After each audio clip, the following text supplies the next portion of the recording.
नमो वितरागाय, नमो वितरागाय, नमो अरिहंताणं, नमो अरिहंताणं, नमो सिद्धाणं, नमो सिद्धाणं, नमो आयरीयाणं, नमो आयरीयाणं, नमो वज्रायाणं, नमो वज्रायणं, नमो लोये सवसाहुणं, नमो लोये सव्व साहुणं, ऐसो पंचन मुक्कारो, एस्तो पंच नमुक्कारो, सौव पावप्पणासनो, सव्व पावप्पणासनो, मंगलानं च सौवेसिं, मंगलाणं च सौवेसिं, परमं हवै मंगलम्। परमं हवै मंगलम्। ओम नमो भगवते वासुदेवाय। ओम नमो भगवते वासुदेवाय। ओम नमः शिवाय। ओम नमः शिवाय। जय सच्चिदानंद। जय सच्चिदानंद। जय सच्चिदानंद जी। जय सच्चिदानंद। જય સચ્ચિદાનંદ. સત્સંગની શરૂઆત આપણે પદથી કરીએ છીએ. ભરતભાઈ શ્રી સોલો કાસે. જય સચ્ચિદાનંદ.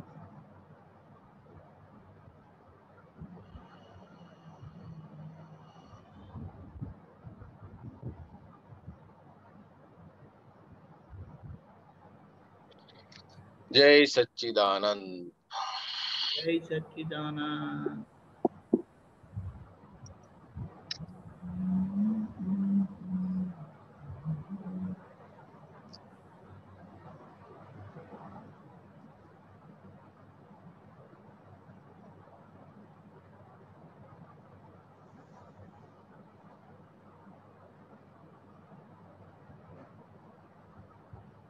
जय सच्चिदानंद।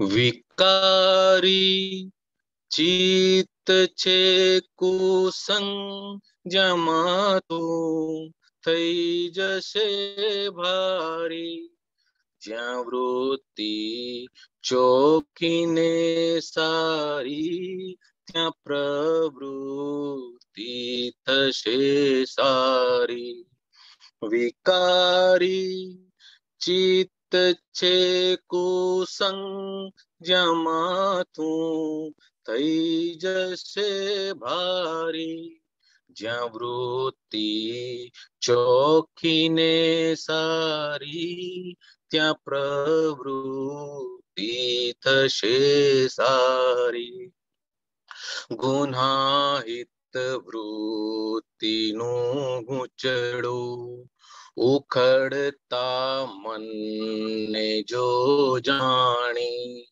અસર નીકળે છે તેને જો અભિપ્રાયો છે અંતરાય महिषाकार अभिप्राय चिटक से धूल ने पानी स्वच्छंदे पाड्यो अंतराई ज्यां अटकण गाड़ी रोकाणी सदंतर अवड़ु चालीने कपट थी छावरी भूलने नहीं नोंधी भूलो खुदनी ઊભું છે વિશ્વ અનુકરણે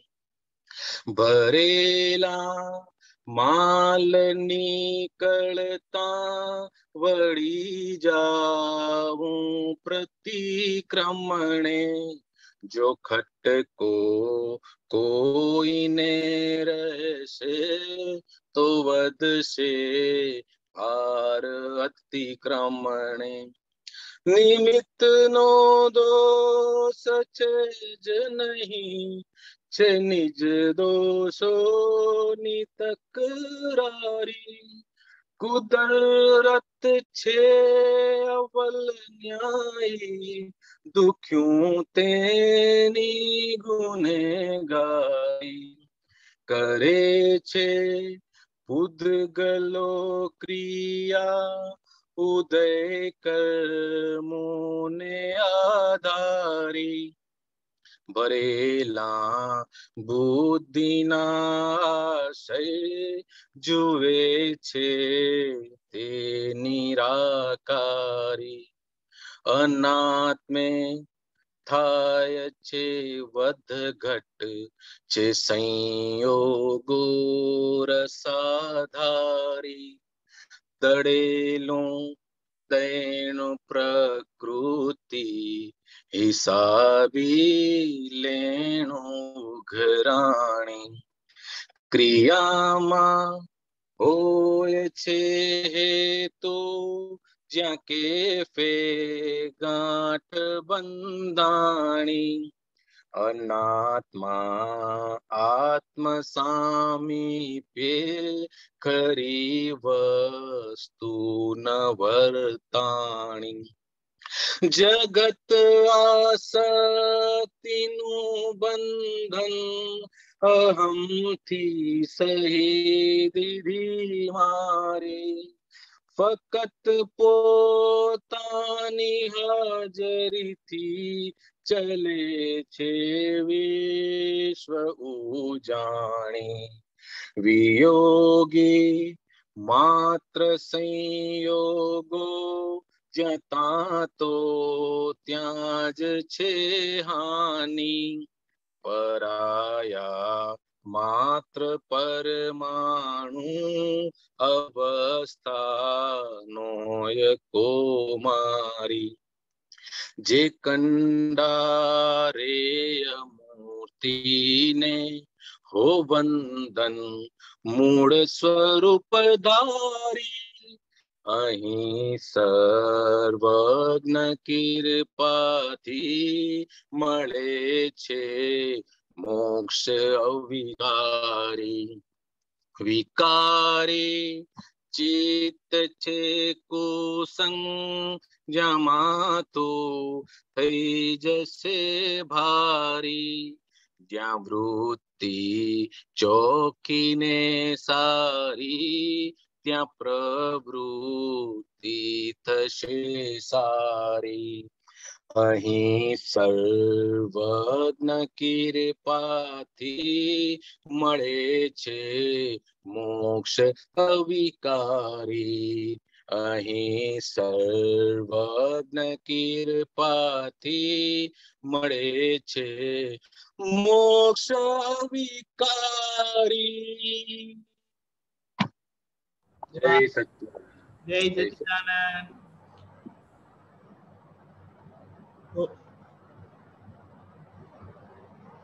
થોડી મિસ્ટેક થઈ ગઈ એક બે લાઈનમાં નિમિત્ત નો દોષ છે જ નહીં છે નિજ દોષો ની તકરારી કુદરત છે અવલ ન્યાયી દુખ્યું તેની ગુનેગારી સરસ. આઉટ જય સચ્ચિદાનંદ. જય સચ્ચિદાનંદ એક મિનિટ. પરેશ આનંદજી ન થયા ના એ નહીં આવવાના. એક Okay, okay. બિઝી છે. હા ઓકે આવી ગયા. કેશવાનંદજી છે. કશો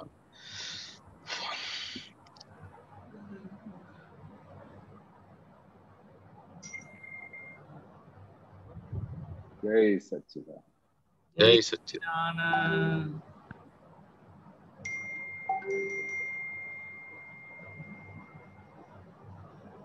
જય સચ્ચિદાનંદ. ભરતભાઈ થોડું બ્રીફ કરો ને ત્યાં સુધી. જી જી આખા પદનો આમ સાર કહીએ ઓવરઓલ તો કે જ્યાં સુધી આપણી ચિત્ત વૃત્તિ બહિર્મુખી છે ભારેથી પરભાવમાંથી સુખ ખોળે છે તે બધું વિકારી વૃત્તિઓ છે. એ વિકારી વૃત્તિઓથી ક્યારેય સમાધાન થતું નથી. ઉલટાનું માથું જે છે જેનું કનેક્શન અહીંયા માથામાંથી આખા વર્લ્ડનું કનેક્શન આપણું કેબલથી ચાલે છે કોર્ડલેસ કનેક્શન છે એ ભારી થઈ જશે. એમાં ક્યાંય શાંતિ જેવું વર્તાશે નહીં. જ્યાં આપણી ચિત્ત વૃત્તિ આત્મગામી સ્વ તરફ જશે ત્યારે તે પ્રવૃત્તિ જે હશે તે મોક્ષગામી અને આપણા માટે ઉર્ધ્વગામી પ્રવૃત્તિઓ થઈ જશે. આપણે જે ગત જન્મોમાં ચાર્જ કરીને લઈ આવ્યા છે તે બધી વૃત્તિઓ ગુનાહિત વૃત્તિઓ છે, બીજાને આક્ષેપ કર્યા છે, બીજાને દોષિત જોયા છે, તેને લીધે આપણને આ મનુષ્ય બહુ પાછો મળ્યો છે. અને જે સંયોગો આપણી સામે આવે છે એની અંદર આપણે જોઈ લેવાનું આપણને કેવી કેવી અસરો થાય છે. હવે અસર નીકળતી વખતે આપણે જો કોઈ નવા અભિપ્રાયો ચાર્જ કરશું તો આપણા માટે તે અંતરાય રૂપે આપણને જ આગળ પાછા મળશે. માટે હવે કોઈના માટે કશો અભિપ્રાય રાખવા જેવો છે નહીં. સૌના માટે એવો જ અભિપ્રાય રાખો કે સૌને મોક્ષ પ્રાપ્ત થાય, જ્ઞાની પુરુષ પ્રાપ્ત થાય અને સૌ મોક્ષ માર્ગે આગળ જાય. જ્યાં જ્યાં આપણે ઊંધું ચાલીને આપણી કપટની ભૂલો, પોતાની ભૂલોને છુપાવી છે તે હવે બધાને જાહેર કરીને પ્રતિક્રમણથી ધોઈ નાખવા જેવી છે. કોઈ વસ્તુને એને નવો ખોરાક આપવા જેવો છે નહીં. નવો ખોરાક આપશું તો પાછું નવું ચાર્જિંગ થશે, પણ દાદા ભગવાને આપણું ચાર્જિંગ તો બંધ કરાવી દીધું. છતાંય આપણે જાગૃત રહીને તે સર્વનો નિકાલ કરવા જેવો છે. આ જે કંઈ પણ થઈ રહ્યું છે તે પૂતગલ વિભાગમાં, અનાત્મ વિભાગમાં થઈ રહ્યું છે. આત્મા એમાં કશું કરતો નથી. આત્મા ફક્ત આપણને પ્રકાશ આપે છે, પ્રજ્ઞા આપણને પ્રકાશ આપે છે કે આ આવું થઈ રહ્યું છે, આ આવું થઈ રહ્યું છે. તો હવે આપણે પોતે પ્રજ્ઞાના પ્રકાશમાંથી, તે સર્વેમાંથી બહાર નીકળીને સ્વવૃત્તિ તરફ એટલે કે આત્મગામી થઈ જવા જેવું છે. જગત જે છે આખું આસક્તિ વાળું છે, એટલે કે પ્રેમ સમજે છે પણ ત્યાં પ્રેમ છે નહીં. વધઘટ વાળી આસક્તિ છે, લેણ દેણનો હિસાબ છે, પોતપોતાના ઘાટ મુજબનો હિસાબ છે. જ્યાં સારું લાગશે ત્યાં બધાને સારું દેખાડશે, જ્યાં જરા અણગમતો આવશે તો તરત ત્યાંથી મોં ફેરવી લેશે. પણ આ બધું જે થઈ રહ્યું છે તે ફક્ત એક આત્માની હાજરીને લીધે જ થઈ રહ્યું છે. અગર તેમાં આત્મા ન હોય તો આ બધી વસ્તુ નકામી થઈ જાય છે. માટે જે મૂળ વસ્તુ છે તે આત્મા છે આપણો. દાદા ભગવાને આપણને તે શુદ્ધ સ્વરૂપે આપણને દેખાડી દીધો છે. તો હવે આપણે આત્મરમણામાં હંમેશા રહીએ એવી આપણે દાદા ભગવાનને પ્રાર્થના કરીએ, સર્વે દેવ દેવીઓને પ્રાર્થના કરીએ, સિમંદર સ્વામીને પ્રાર્થના કરીએ અને આપણી જેટલી ભૂલો થઈ ગઈ છે, કપટ થઈ ગયું છે, જે બી થઈ ગયું છે આપણાથી, તે સર્વેની પ્રતિક્રમણની અંદર માફી માંગી ચોખ્ખા થઈને આ ભાવમાં સિમંદર સ્વામીનું અનુસંધાન પામીને આપણે મહાવિદ્ય ક્ષેત્રે જતા રહીએ એવી પ્રાર્થના. જય સચ્ચિદાનંદ.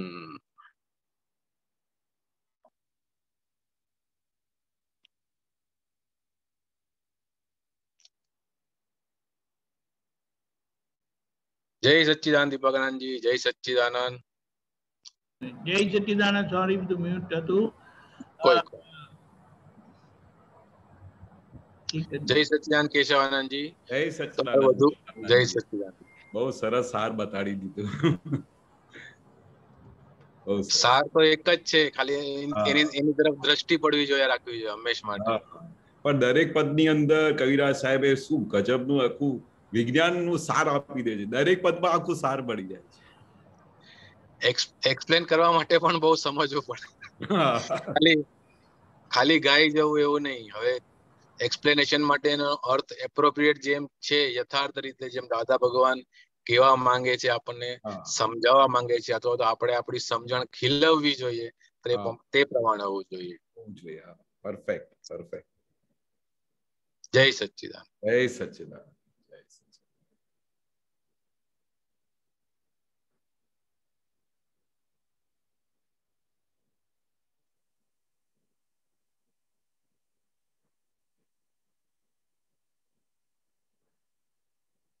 દીપકાનંદજી નો અવાજ નથી આવતો. મ્યુટ થઈ ગયા. કોઈ જગ્યાએ વાત કરી રહ્યા લાગે છે. ઓકે. આમાં પદ ની અંદર એક આવે છે, નિમિત્ત નો દોષ છે જ નહીં, છે નિજ દોષોની તકરારી. કુદરત છે અવ્વલ ન્યાયી. કુદરત અવ્વલ એટલે એનાથી આગળ કોઈ વસ્તુ છે જ નહીં. અવ્વલ એટલે સૌથી પ્રથમ. એટલે કુદરત જે કરે છે તે ન્યાય જ છે. હવે કુદરતના ન્યાયમાં ન્યાય અન્યાય ખોળવા જેવો છે એવું નહીં. છે જ નહીં. એ છે જે છે એઝ ઇટ ઇઝ એને એક્સેપ્ટ કરવા જેવું છે. જે અને આપણી સામે જે બી કઈ વસ્તુ આવે છે, સંયોગ આવે છે, ફાઇલ આવે છે, તે આપણા પોતાના જ ઇન્વાઇટેડ કર્મોના હિસાબે જ આવી રહ્યું છે. એમાં બીજા કોઈનો દોષ છે નહીં. આપણે નિમિત્તને દોષિત જોઈએ છે. હકીકતમાં નિમિત્ત તો મહા મહા મહા ઉપકારી છે. આપણને કર્મમાંથી છોડાવવા માટે આવી રહ્યો છે. માટે કુદરતી રચનાને પણ સલામ કરવા જેવી છે એકદમ. એના આધીન બી જીવી જાઓ તો પણ કોઈ જાતનો કોઈના વિશે રાગ દ્વેષ કશું થશે નહીં. દાદા તો બહુ મોટું સમાધાન આપી દીધું. નહીં તો પેલા આ કુદરત જ્યાં સુધી ન્યાય સ્વરૂપ નહોતી લાગતી તો એની બહુ અથડામણ હતી, બહુ અથડામણ હતી. ન્યાય દાદાએ કહી દીધું ને તો ઓન ધ સ્પોટ સોલ્યુશન થઈ ગયું. બન્યું તે જ ન્યાય, તે જ ન્યાય. ભોગવે ની ભૂલ, અથડામણ ટાળો અને જસ્ટ એવરીવેર. આ 4 તો મોટા હથિયાર આપી દીધા છે દાદા. રોજ અગર ઘરની બહાર જવાનું થાય, હવે તો નથી થતું, પણ ઘરમાં થાય, ઘરમાં રહેતા હોય કે બહાર જતા હોય, આ વાક્ય ઘૂંટીને રાખો તો અથડામણ ક્યાંય થશે નહીં કોઈની સાથે. આખો દિવસ નિજાનંદમાં જ પસાર થશે. કોઈના આધારની લેવાની જરૂર નથી. પછી બારે કોઈ ઇન્દ્રિય સુખ ખોડવા જવાની પણ જરૂર નથી. કરેક્ટ. જય સચ્ચિદાનંદ. વચ્ચે તમે હતા ને એટલે ખાલી વચ્ચે ફિલર લીધું ખોટે. આમાં કે હવે આપણા ગુણવંતભાઈ ગોસ્વામી બરોડામાં છે ને. ઓકે. ગુણવંતભાઈ ગોસ્વામી એમનો દીકરો એક સ્કૂલમાં પ્રિન્સિપલ છે. એ સ્કૂલના નવા બિલ્ડિંગની આજે કંઈ government secondary school Indira Savli તાલુકામાં વડોદરા ખાતે એનું ઇનોગ્યુરેશન છે. રૂપાણી સાહેબ એનું ઇનોગ્યુરેશન પેલું વિડીયો કોન્ફરન્સ છે. અને એમનો બાબો મિતુલ ગોસ્વામી ત્યાં પ્રિન્સિપાલ છે. તો આપણે એ સ્કૂલની ઉત્તરોત્તર પ્રગતિ થાય અને કલ્યાણની ભાવના માટે કેશવાનંદજી તમે ત્રિમંત્ર બોલાવો. એક વખત આપણે બોલીશું, ફોલો કરીશું.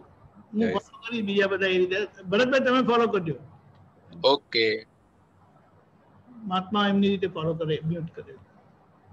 બોલાવો. નમો વિતરાગાય, નમો વિતરાગાય, નમો હરિહંતાણમ, નમો હરિહંતાણમ, નમો સિદ્ધાણમ, નમો સિદ્ધાણમ, નમો આયરિયાણમ, નમો આયરિયાણમ, નમો વજ્જાયાણમ, નમો વજ્જાયાણમ, નમો લોએ સવ સાહુણમ, નમો લોએ સવ સાહુણમ, એસો પંચન મુક્કારો, એસો પંચન મુક્કારો, સવ પાવપણાસણો, સવ પાવપણાસણો, મંગલાણમ ચ સવ્વેસિમ, મંગલાણમ ચ સવ્વેસિમ, પડમમ હવૈ મંગલમ, પડમમ હવૈ મંગલમ. ઓમ નમો ભગવતે વાસુદેવાય, ઓમ નમો ભગવતે વાસુદેવાય, ઓમ નમઃ શિવાય, ઓમ નમઃ શિવાય. જય સચ્ચિદાનંદ, જય સચ્ચિદાનંદ, જય સચ્ચિદાનંદ, જય સચ્ચિદાનંદ, જય સચ્ચિદાનંદ. એ રીતે દાદા ભગવાને કીધું છે કે શુદ્ધાત્મા દ્રષ્ટિએ આપણે જ્યાં પ્રાર્થના કરીએ એ જગાનું, એ વ્યક્તિનું, એ સંસ્થાનું શ્રેય થાય. એ ભાવનાથી આપણે આગળ વધીએ. જય સચ્ચિદાનંદ. ઓકે. હેમાબેન, હમણાં જે કવિરાજનું જે પદ ભરતભાઈએ ગાયું, નિરાંજન પરમાનંદે જે પદ ગાયું, તેમાં અસર નીકળે છે તેને જો અભિપ્રાયોનો અંતરાય. પણ કનુદાદા એવું કહેતા હતા, એક એમની અનુભવ સૂત્રમાં આવ્યું હતું કે અસર મુક્ત થવું જોઈએ. હવે એ અસરમાં અને આ અસરમાં શું ફેર? કેશવાનંદજી. હા, ગુનાહિત આમાં કીધું વૃત્તિનો ગૂંચળો અસર, હા, હા એની અસર સાથે નીકળે છે તેને જો અભિપ્રાય, આ મને સમજણ પડી ગઈ છે આ વાક્યમાં. હા પણ હા કનુ દાદાનું વાક્ય એવું હતું કે ફાઇનલી છેલ્લે તમે અસર મુક્ત થવું જોઈએ. કોઈ પણ પ્રસંગ બને તે પ્રસંગમાં ચોંટી નહીં પડો, અસર મુક્ત થઈ જવું પડે. બરોબર છે. દાદાએ બી એવું કે છે ને, અસર નીકળે છે તેનો જો અભિપ્રાય છે અંતરાયી, એટલે આપણે કઈ પણ વસ્તુનું અસર થઈ જાય, કઈ પણ વસ્તુનું, કોઈ તમને બે ગાળો આપે કે કોઈ ગમે તે રીતે વાત કરે, એનું કઈ અસર થઈ જાય અને પછી અભિપ્રાય થઈ જાય તો એ આખું તમારું અંતરાય કરમ ઊભું થઈ જાય. એટલે અસરથી મુક્ત થવાનું એટલે કોઈ વર્લ્ડમાં ગમે તે વસ્તુની, કોઈ બી વસ્તુની અસર ના થવી જોઈએ. કઈ બી વસ્તુ, તમે કહો હેમાબેનમાં અક્કલ નથી એટલે તમને અસર થાય કે ના થાય, બરોબર, તો તમને તરત જ એનું પૃથ્થકરણ કરી નાખો, ત્યાં મારું તો કોઈ દોષ છે નહીં, બરોબર છે, તેમ છતાં એ મને કહે છે કે મારો ઉદય કર્મ હશે એટલે મારે આખું એનું હિસાબ હશે, એટલે પેલા તો સ્ટાર્ટિંગના જૂના અભિપ્રાયોને લીધે અસર તો થઈ જાય, પણ પછી આ વિજ્ઞાન આખું એનું અસરમાંથી એમને ધોઈ કાઢે. તો આપણે એ જાગૃતિ રાખવી પડે. અને દાદા ભગવાન આ આખું વિજ્ઞાનનું જે બેસમેન્ટ જ આ છે કે કોણે અસર થાય છે. દાદા આ મને મારા ભાઈ મારી સાથે આવી રીતે વાત કરે છે ને તો મારાથી સહન નથી થતું, પણ કોણે પાસેથી સહન નથી થતું, તું કેમ આવું થઈ જાય છે, તું કેમ એકાકાર થઈ જાય છે. એટલે અસરથી મુક્ત થવું આ મોટામાં મોટી સાયન્સ છે.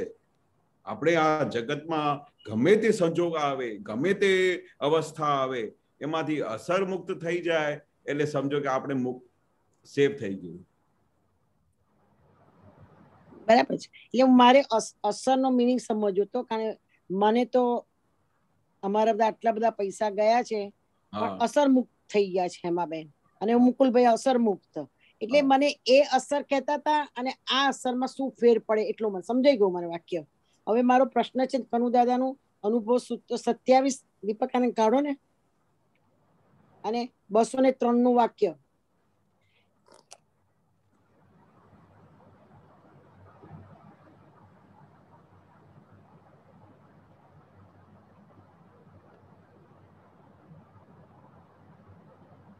વંચાયું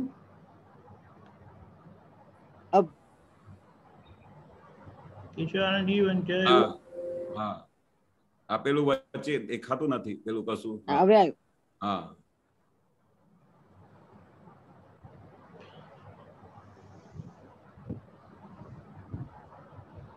હા, અભ્યાસ અભ્યાસ એટલે પોતે પોતાના જે સ્વભાવે હોય, સ્વરૂપે હોય એ પ્રમાણે તે રૂપ થયા કરવું. હા, એટલે અભ્યાસ અને અભિયાસ એ બેનો મિનિંગ શું? અભ્યાસ તો ખબર પડે, અભિયાસ એટલે એ ડિક્શનરીમાં જોવું પડે. વચ્ચે લીટો પાડ્યો છે ને એનો મિનિંગ શું થાય? બાકી આખી મિનિંગ બરોબર ક્લિયર થાય છે, પણ અભ્યાસ એ ડિક્શનરીમાં ખોલીને જોવું પડશે. દીપકાને બતાવો ને જરા.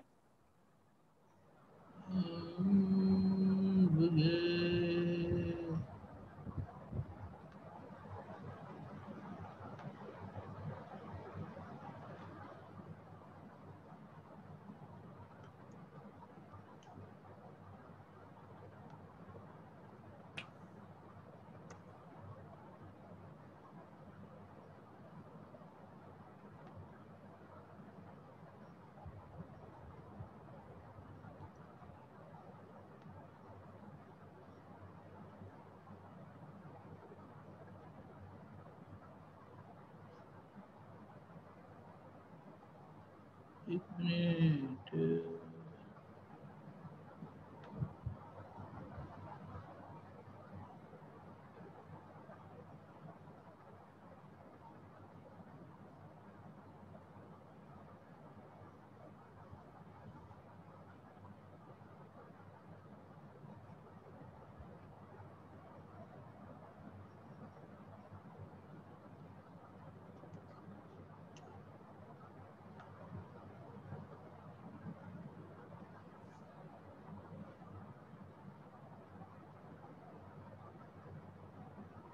ઓકે,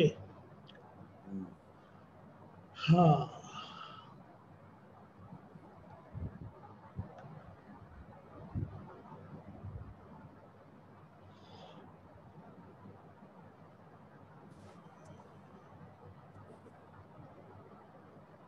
પહેલા અભ્યાસ જોઈએ, કોઈ પણ જાતની ક્રિયાનું પુનરાવર્તન કરવાનું, તાલીમ, ટેવ, આદત પાડવાની. બરાબર છે? સ્ટડી. હા બરાબર છે. હવે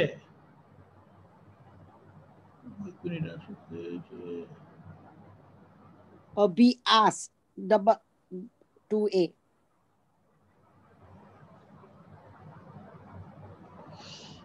One minute.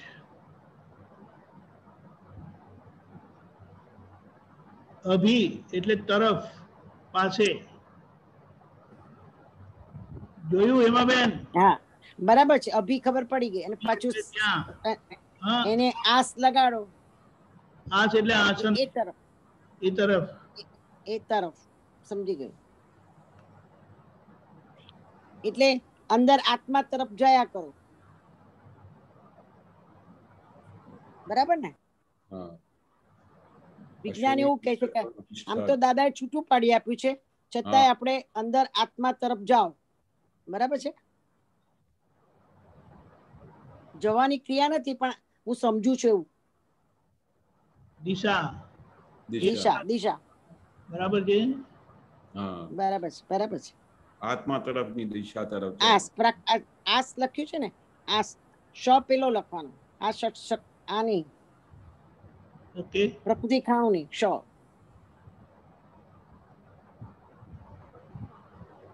ઓકે. અમે તો ગુજરાતીના ખાટું થઈ જશે મને લાગે છે. આજે તો આ વાક્ય મને કન્ફ્યુઝ કરી દીધી વધારે, બહુ આખો દિવસ. જેવું નથી, સીધું સીધું વધારે વિચાર કરે ને તો ઘીની, ચોખ્ખા ઘીની તપેલી ઊંધી કરી નાખે. અરે ભાઈ, આ મશીન એવું ચાલે છે ને હમણાંનું, તો આ કોવિડ ને લીધે.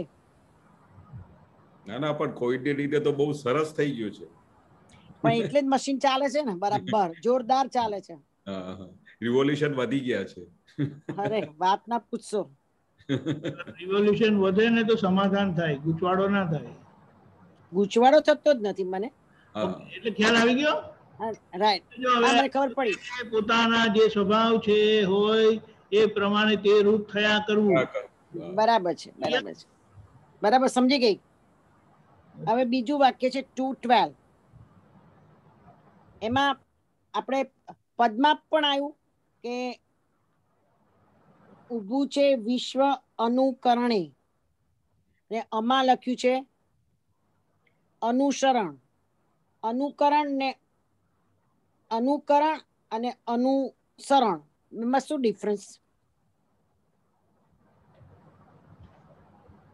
જ્ઞાનીની અંતરચર્યાનું અનુસરણ, તેને છેલ્લામાં છેલ્લી પરોકૃષ્ટ ચરણ સેવા કઈ? અંતરાચર્ય આપણે અંદર ખાને જે અનુસરણ કરે છે, એને ફોલો કરે છે, એના છેલ્લામાં છેલ્લી પરોમાત્કૃષ્ટ ચરણ સેવા કઈ? એટલે જ્ઞાની પુરુષના આશયમાં અંતરાચર્ય, જે અંતસ્કરણમાં જે ચર્યા ચાલે છે, વર્તન ચાલે છે, સમજણ ચાલે, એનું અનુસરણ એટલે ફોલો કરવું, એને છેલ્લામાં છેલ્લી પરમોત્કૃષ્ટ ચરણ સેવા કહે, એની મોટામાં મોટી સેવા કહે. એના અંતરના આશય મુજબ ફોલો કરવું. એટલે આપણે દાદા સાથે હતા ત્યાર તો એન્ટીના બરોબર નહોતો, બાઘા મારતો હતો, ચિત્તવૃત્તિ બધી બહાર હતી, છતાં આ લઈને આવેલે એટલે સેવાનો લાભ મળતો હતો. બહારની સ્થૂળ સેવાનો લાભ મળતો હતો, ગુસ્સે મારતા હતા અને બધું થતું હતું બધી જગ્યાએ. પણ જે ખરી રીતે અંતરચર્યાનું અનુસરણ એટલે એનો દીપકાને જરા દીપ સમજાવો ને. તો આમાં કેવું છે, માણસ ક્રિયા કરે એને ફોલો કરવું, એને અનુકરણ કહેવાય. અનુકરણમાં અક્કલ નથી હોતી એમ કહેવાય. આ સમજી ગઈ. પછી અને અનુકરણ કરવાથી કશું લાભ થતો નથી. તમે ખાલી એમની ક્રિયાને, બાહ્ય ક્રિયાને ડ્રામેટાઇઝ કરો છો, નકલ કરો છો. જ્યારે અનુસરણ, અંતરચર્યા જે છે તે દર અસલ છે. એટલે એ એમ કહેવાય અસલની નકલ નથી હોતી. એટલે બાહ્ય ક્રિયાની નકલ થઈ શકે છે, પેલાની નકલ નથી થતી, કારણ કે દરેકનું સ્વતંત્ર હોય. અનુસરણમાં તમે આપણે કહીએ કે અનુસરણ, પણ એ જે ચર્યાનું અનુસરણ થવું એટલે પોતે અંદર શુદ્ધાત્મા દ્રષ્ટિએ કેવી રીતે રહે છે એ આપણને નિધિ ધ્યાન કરતા કરતા સમજાતું જાય. એમની દશા સમજાતી જાય કે કેવી રીતે રહે છે, અને એ આપણી સ્થિતિ થતી જાય છે. અચ્છા અચ્છા. એટલે દાદા ચરણ છે, અને એ જ્યારે ત્યારે દાદા બહુ ખુશ થઈ જાય. એટલે એ જે દાદા કીધું હતું ને કે તમે કઈ એવું કઈ કરો કે તમને મારી બાજુમાં બેસાડવાનું મન થાય, તે આ વાત છે. ખ્યાલ આવ્યો? બરાબર છે, ખ્યાલ આવ્યો. દરેક આત્માની આ પ્રોસેસ ચાલુ છે. આમાં વચ્ચે ખાલી જો પેલી કે ને ફાચર છે ને, તો એ ડિસ્ચાર્જ અહંકારની છે, પોતાપણાની છે, જે એનો ટાઈમ આવે ખાલી થવાનો એટલે કે ઉકલવાનો. એટલે આપણે એ પુરુષાર્થમાં રહીએ છીએ. એટલે આપણી ઈચ્છા, આપણું લક્ષ અનુસરવા પાછળ છે, અનુકરણ પાછળ નથી. અનુકરણ હોય તો દાદા જેવું ધોતિયું પહેરે ને વાળની સ્ટાઇલ એવી રીતે કરે ને દાદા જેવા જ દેખાય છે, એ નથી દાદા. સમજી ગઈ. સહજ દાદા જેવું બોલે, દાદાનું સહજ દાદા જેવા એ સહજ થાય છે તો એ દાદા થયેલા. બરાબર. પછી દાદા સહજ હતા ને શું કહેતી ભૂલી ગઈ. અને કાળ દ્રવ્ય ક્ષેત્રના ભાવના હિસાબે આપણે જોતા હોઈએ દાદાને, પણ એમાં શું કામ કરી જાય? આપણી જે દ્રષ્ટિ શું કામ કરી જાય? એ દ્રષ્ટિ ફેરવવાની છે કે શુદ્ધાત્મા સંભળાતું નથી. શુદ્ધાત્મા દ્રષ્ટિએ કેવી રીતે રહેવું અને કેવી રીતે રહ્યા, ત્યાં તીર્થંકર ભગવાન કેવી રીતે છે એ આપણને સમજાતું જાય, દર્શનમાં આવે. દર્શનમાં આવેલું સમજાતું જાય, અને એ સમજાયેલું ધીમે ધીમે અનુભવમાં આવે, વર્તાય. અનુભવમાં આવે એટલે પછી એ વર્તાય. પણ એ પ્રોસેસ છે આખો. એ પ્રોસેસમાં આપણે આવેલા છે, એનો આનંદ લયા કરીએ છીએ. હા, બરાબર છે. જેટલું થયું ને આ અંતરજર્યા જેટલી એ અનુસરતી જાય છે, તેમ તેમ આપણી ચિત્ત પ્રસન્નતા ખુલ્લી થતી જાય છે. બરાબર છે, બરાબર છે. એક્સેપ્ટનેસ, બરાબર છે. દશા થતી જાય છે. એટલે અસર જે વાત કરી ને તે અસર ના આવે. પછી અસર ના કરે. અસરની જગ્યાએ રહે એ પૌદ્ગલિક જ અસર રહે. એ દાદાને એક્સિડન્ટ થયું, એ બધું થયું, પણ એમના અંતરમાં એ કશો ફેર પડ્યો નતો. એ તો જોયા હતા દાદાને, એને ટાઈમ ગયો, ગોન ઇઝ ગોન, પ્રેઝન્ટ માં જતા. બરાબર બરાબર સમજી ગઈ. સરસ. એ જીવતું અનુભવ દશા ત્યાં મહાવિદ્ય ક્ષેત્રમાં આપણે જોવાની છે. અચ્છા. છેલ્લા દર્શન છે, અને આપણું કામ પૂરું. અચ્છા. જ્યાં સુધી પુરુષાર્થ છે, પગથિયાં ચડવાના છે. એટલે કેશવાનંદજીને બહુ લાભ મળ્યો છે ને દાદા ભગવાનને જોવાનો, બહુ નિકટતાથી.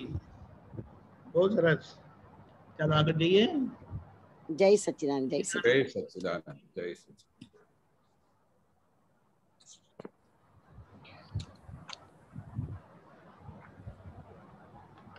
ડોક્ટર કશ્યપજી.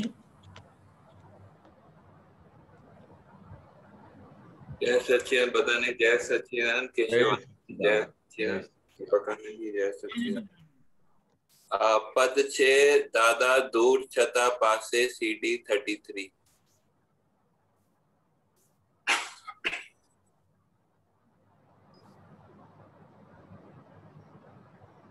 પૂછું? હા, બોલો.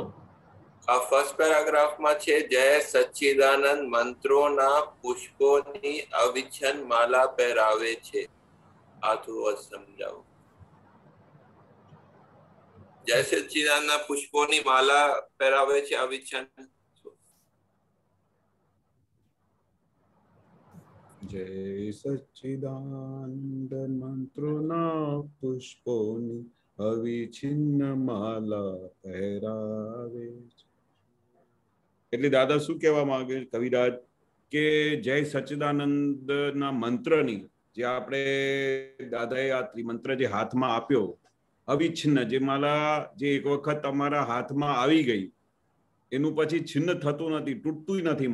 માલા કેવી હોય કે પરમનન્ટ હોય, બરોબર? એવી દાદા અવિચ્છિન્ન માલા જે આપણે તૂટી ના શકે, પરમનન્ટ, એવી દાદા માલા પહેરાવી દીધી છે. કારણ કે જય સચ્ચિદાનંદ જે મંત્રો છે ને, મંત્ર જય સચ્ચિદાનંદ એટલે મોટામાં મોટું મંત્ર છે. આખા સામેવાળા દરેક જીવ માત્રમાં તમે શુદ્ધાત્મા જુઓ એટલે જય સચ્ચિદાનંદ કરો, અને શુદ્ધાત્મા થઈને બીજાની અંદર શુદ્ધાત્મા જુઓ એટલે કેટલો મોટામાં મોટું મંત્ર છે. તો એ જે પુષ્પોની માલા પહેરાવી છે તે અવિચ્છિન્ન માલા પહેરાવી છે કે નિરંતર એ માલા કોઈ દિવસ એક વખતે મળ્યા પછી, દાદાને મળ્યા પછી આ જે માલા મળી ગઈ અમને યાદ નથી કે ભાઈ કોઈ મહાત્મા ફરી આ જય સચ્ચિદાનંદ પદી વસ્તુ ભૂલી ગયા હોય. ગમે ત્યાં ગમે તે જગ્યા હોય જય સચ્ચિદાનંદ તો બોલે, એના વગર તો એને ચાલે જ નહીં. કારણ કે આ તો આપણું બહુ મોટામાં મોટું મંત્ર થઈ ગયું. આપણે એકબીજાને મળીએ જય સચ્ચિદાનંદ કરીએ એટલે આપણે આખો દિવસ મંત્ર જ બોલ્યા કરીએ છીએ. અને કેવી મંત્ર છે કે મંત્રની જે માળા નિરંતર ચાલ્યા કરે છે. મંત્રના થોડું અર્થ બતાવજો આપને, આપ શું કહેજો? મંત્ર જે આપણે કેટલા બધા મંત્રો હોય છે, વિઘ્નહરણ મંત્રો હોય છે ને. મંત્ર શા માટે બોલવામાં આવે છે? આ ત્રિમંત્ર શા માટે બોલવામાં આવે છે? કારણ કે બધા વિઘ્ન દૂર કરે. એટલે દાદાએ કહ્યું ને કે આ ત્રિમંત્રનું જાપ કરજો, ત્રિમંત્ર બોલજો. કઈ અગવડ થઈ ગઈ હોય કે વિઘ્ન આવી ગયા હોય તો કલાક સુધી આ ત્રિમંત્ર બોલજો, એવું દાદા કહેતા હતા. તે એ મંત્રનું જાપ શા માટે કરવામાં આવે કે એ મંત્ર બોલવાથી બધા વિઘ્નો દૂર થઈ જાય. અને આ જય સચ્ચિદાનંદનો દરેક મંત્રનો અલગ અલગ મિનિંગ્સ હોય. આપણે જ્યાં બધા પંડિતો બેસે છે ને તો અલગ અલગ મંત્ર કરે કે આ બધા આ લક્ષ્મીનો મંત્ર આ છે, આ ગ્રહ પ્રવેશનું મંત્ર આમાં આ બોલવાનું. એ બધા દુનિયાભરના બધા મંત્રો બનેલા છે, કુદરતે બનાવેલા છે. પણ આ જે જય સચ્ચિદાનંદ સંતમાં દાદાએ ભગવાને જે આ મંત્ર આપ્યું એ જુદું જ મંત્ર આપી દીધું. એ કયું મંત્ર છે કે દરેક જીવ માત્રમાં તમે શુદ્ધાત્મા જુઓ. એ મંત્ર જોવાથી તો આપણે મોક્ષ તરફ આગળ વધીએ. પેલા જે વિઘ્નહરણ મંત્રો હોય તે અમારા વિઘ્ન દૂર કરે, પણ આ તો આત્માર્થે મંત્ર આપેલું છે જય સચ્ચિદાનંદમાં. મંત્ર એને કઈ કીધું જેને રટન કરીએ, જાપ કરી એની મંત્ર કીધું? હા, મંત્ર એ કે આપણે જેનાથી વિઘ્ન દૂર થાય, મંત્ર બોલવાથી બધું કાર્ય સિદ્ધ થાય. કઈ તકલીફ આવે તો આનું જાપ કરજો એવું કહેતા હોય છે ને. અચ્છા, ટૂંકામાં ભગવાને અમને ત્રિમંત્ર આપ્યું છે. એ શા માટે આપ્યું છે? એના માટે જ ને કે તમે આ ત્રિમંત્ર બોલતા રહેજો તો બધા પંચ પરમેશ્વરી સર્વશ્રેષ્ઠ ભગવંતોને નમસ્કાર પહોંચશે. અને તમારે ખરી રીતે આપણે મંત્ર કોઈ દિવસે બોલ્યા જ નથી બરોબર. આપણે બધા અલગ અલગ કરી નાખેલા. હવે આપણા બધા મંત્ર ભગવાનને પહોંચે છે. પંચ પરમેશ્વરી ભગવંતોને આ મંત્ર અમારું નમસ્કાર પહોંચે છે. મંત્રનું મિનિંગ દાદાએ આ આપ્યું છે કે આ પંચ પરમેશ્વરીને આપણા નમસ્કાર પહોંચે છે. જે સર્વશ્રેષ્ઠ વ્યક્તિઓ છે આખા બ્રહ્માંડમાં એને અમારા નમસ્કાર પહોંચે છે. અને એને નમસ્કાર કરીએ તો અમારા બધા વિઘ્ન દૂર કરી દે. અમારે મોક્ષ તરફ ના બી વિઘ્નો દૂર કરે. કારણ કે મોક્ષે જતા વિઘ્નો અનેક પ્રકારના છે. એ વિઘ્નને દૂર કરવા માટે આ એક મંત્ર છે આપેલું છે દાદા. અને પછીના પેરેગ્રાફમાં છે ઉઠતા ને બેસતા ફાઇલોની ગૂંચમાં લૌકિક સંબંધોની મૂંઝવણી મૂળતામાં સૂક્ષ્મ રૂપે આવી પ્રકાશે છે. આ લૌકિક સંબંધોના મૂંઝવણી મૂળતામાં સૂક્ષ્મ રૂપે આવી પ્રકાશે છે. લૌકિક સંબંધોની મૂંઝવણમાં આપણે સવારથી સાંજ જોઈએ કે આપણા સંબંધોમાં કેટલી બધી મૂંઝવણ આવતી હોય છે. ઘરમાં મૂંઝવણ હોય, બહાર મૂંઝવણ હોય, ઓફિસમાં મૂંઝવણ હોય, ધંધામાં મૂંઝવણ હોય. આ લૌકિક સંબંધો કેવા છે? આપણે અમારા કાકા મામા પેલા છોકરાના લગ્નમાં ગયા, બીજાના લગ્નમાં ગયા, ગમે ત્યાં કઈ ને કઈ સંબંધોમાં મૂંઝવણ ઊભી થતી હોય. મેં તમને આ જગ્યાએ તમારા છોકરાની જે લગ્ન હતા તે વખતે મેં તમારા માટે આમ કર્યું, મારા છોકરાના લગ્ન થયા તો તમે કશું કર્યું નહીં. હવે એ બધી મૂંઝવણ કેટલી ઊભી થાય. એ વખતે એમની ઘરની સ્થિતિ બરોબર ના પણ હોય, પણ એ મૂંઝવણ થઈ જાય. પેલાને મૂંઝવણ થાય કે મેં આટલું બધું કર્યું, તમે કશું નહીં કર્યું. આ બધા લૌકિક સંબંધોમાં બહુ મૂંઝવણ થતી હોય. મેં તમારા માટે આટલું બધું કામ કર્યું, તમે મને આટલું પણ મારું કામ નહીં કરી શક્યા. મૂળતામાં એટલે આ મૂળતામાં એવી રીતે હોય. હા, મૂળતા કહેવાય ને. આપણે એમને તે વખતે જ્ઞાન હાજર થવું જોઈએ કે એના સંબંધ અલગ હશે, તે વખતે સંયોગ અલગ હશે, એટલે આવી રીતે એની મૂંઝવણ ઊભી થઈ છે. આ મૂળતા કહેવાય ને કે ભાઈ એટલી બી સમજણ આપણે માઇન્ડમાં લાવતા નથી જેથી કરીને એ મૂંઝવણ બંધ થઈ જાય. પણ આ મૂંઝવણ થઈ જાય છે. સંબંધો એવા છે કે એમાં આપણે જ્ઞાન હાજર નહીં કરવાથી આ મૂળ એટલી બધી મૂળતા થઈ ગઈ છે કે આપણું જ્ઞાન હાજર નથી રહેતું એવા ટાઈમે. સૂક્ષ્મ રૂપે આવી પ્રકાશે છે. એ વખતે દાદા ભગવાન આખી અંદર સૂક્ષ્મ રૂપે આવી પ્રકાશમાન કરે છે જેને આ જ્ઞાન મળ્યું છે. બાકી તો બધી મૂળતામાં ખલાસ થઈ જાય છે. દાદા નથી કહેતા બીજા બધા સંબંધોમાં, બીજા બધા જગતના બહાર લોકો જયારે આ મૂંઝવણ એટલે પઝલ ઊભી થાય તો એમની પાસે કોઈ સોલ્યુશન જ નથી હોતું. એ પઝલમાં એ ડિઝોલ્વ થઈ જાય છે. શું કહેતા હોય છે? ડિઝોલ્વ. પણ આપણે મહાત્માઓની અંદર જેને આ સંકેત મળ્યું છે એને આવી બધી લૌકિક સંબંધો તો એને બી હોય, અજ્ઞાનીને બી હોય, જ્ઞાનીને બી હોય, પણ એવી જયારે મૂંઝવણ ઊભી થાય તે તરત જ તે વખતે દાદા ભગવાન સૂક્ષ્મ રૂપે પ્રકાશ થાય, આપણી અંદર બિરાજમાન થાય. અને પછી એ બિરાજમાન થાય તો એમની જે ગૂઢ ચાવીઓથી બધા તાળા ઉગાડી કાઢે. બધા તાળા ઉગાડી કાઢે. કારણ કે દાદા ભગવાન સૂક્ષ્મ રૂપે પ્રકાશ થાય તો શું ના કરે. અને બધા આપણા દાદાના મહાત્માઓ એટલે મૂંઝવણમાં આવી જાય તો તરત જ દાદા હાજર થઈ જાય. સપનામાં હાજર થઈને સોલ્યુશન આપતા હતા દાદા. એ મારો પોતાનો અનુભવ છે. ગમે તે મૂંઝવણ થઈ જાય ને અને કોઈ સોલ્યુશન ના મળતું હોય તો અમે દાદાને હાથ જોડીને કે દાદા હવે આ મૂંઝવણમાંથી પાર કરો, અમારી કોઈ ઈચ્છા નથી, આ બધું આ બગડી ગયું છે બધું કેસ, હવે આ શું કરીશું દાદા. પછી આ દાદા સપનામાં બી આવીને બધી એવી બધી ચાવી આપી જાય કે અમે સવારે એ બધી ચાવી અપ્લાય કરીએ ને કામ થઈ. બરોબર છે, ક્લિયર છે. અરે પછી ના પૂછું ત્યારે દિલમાં જબોલે છે અને શાંતિ અનુભવ પામે છે.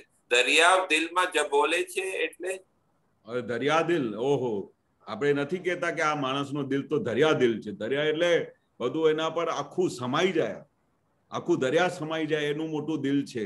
ગમે તે આવી નાની બી તકલીફ પડે કે ગમે તે હોય ને અમે એમને ના પણ કહેતા હોય તો બી કે ચિંતા ના કરશો, હું તમારું કામ કરી દઈશ. દરિયા દિલ. એ દરિયા દિલમાં એટલે આવા મોટા સાગર જેવું દિલ હોય એમાં એને નવડાવે છે. ત્યારે દરિયા દિલમાં જબોડે છે અને શાંતિ અનુપમ પમાડે છે. શાંતિ થઈ ગઈ હોય ત્યારે આવા દાદા ભગવાન દિલમાં જબોડે એટલે શું બને? દિલમાં તો જબોડ એટલે આ એક સિમલી આપેલી છે. દરિયા દિલમાં એટલે દિલમાં મોટો સાગર છે. તમે સાગરમાં તમે જબોડો, એમને નવડાવો તો કેવું અનુભવ થાય. આપણે દિલ તો ગમે તેવું દિલ સાગર જેવું છે, બધું સમાઈ કાઢે. તો દિલમાં જબોળે તો શાંતિ મળે એવી સિમલી આપે છે. હા, એ સિમલી આપે છે કે કેવી રીતે દિલમાં. હવે સાગર જેવું દરિયા દિલ હોય તો દરિયા દિલ કેવું હોય કે ભાઈ તમે આખું સાગર તમારું સમાઈ જાય એટલું દરિયા દિલ છે. એ સિમલી આપેલી છે અને એવા સાગરમાં એ નવડાવે છે, જબોડે છે. એટલે દરિયા એટલે આ જ્ઞાનના દરિયામાં. હા, જ્ઞાનનો દરિયા. ઓકે, ખબર પડી. અચ્છા, પછી ના પૂછો એના યાદમાં ગૂંથાય જે ભક્તિમાલ નિષ્દિન ફોરમ પહોંચે છે એના આત્મને મંદિર.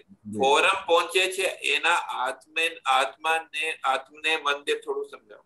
હા, આત્મ મંદિર જે આપણું આ દેહ મંદિર છે, દાદા કે છે આ દેહ મંદિર છે, એને ફોરમ પહોંચે છે, શાંતિ પહોંચે છે. એને એટલું બધું એટલે સમાધાન થઈ જાય તો કેવું શાંતિ વર્તાય, કેવું આનંદ. અચ્છા, એટલે કે યાદ કરવાથી શાંતિ પહોંચે, ફોરમ પહોંચે.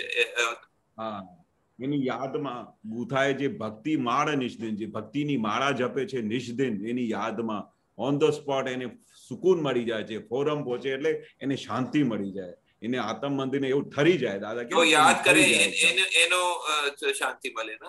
હા, જેને યાદ મળે ને, જેને ભક્તિ કરે એને જ સુખ મળે ને, બાકી તો એને શું મળે.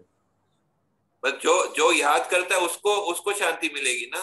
નેચરલી જે દાદા કે ને કે જે ભક્તિ કરે એને ઠંડક મળે ને, એને મોક્ષ મળે ને. અને છેલ્લું અને આગળનું પૂછ્યું, પોતે પહેરીને અમને પહેરાવે છે. હા, પોતે પહેરીને અમને પહેરાવે છે, અણવિકસિત કળીઓ ખીલાવે છે.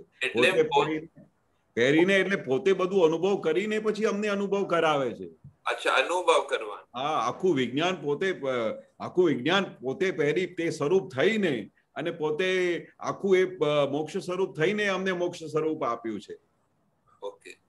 અને છેલ્લું પૂછ્યું, લાસ્ટ પેરાગ્રાફ, વ્યાપક ને વ્યવસ્થિત ખોળે છે, દિવ્ય ચક્ષુ એની લાની ડોલે છે.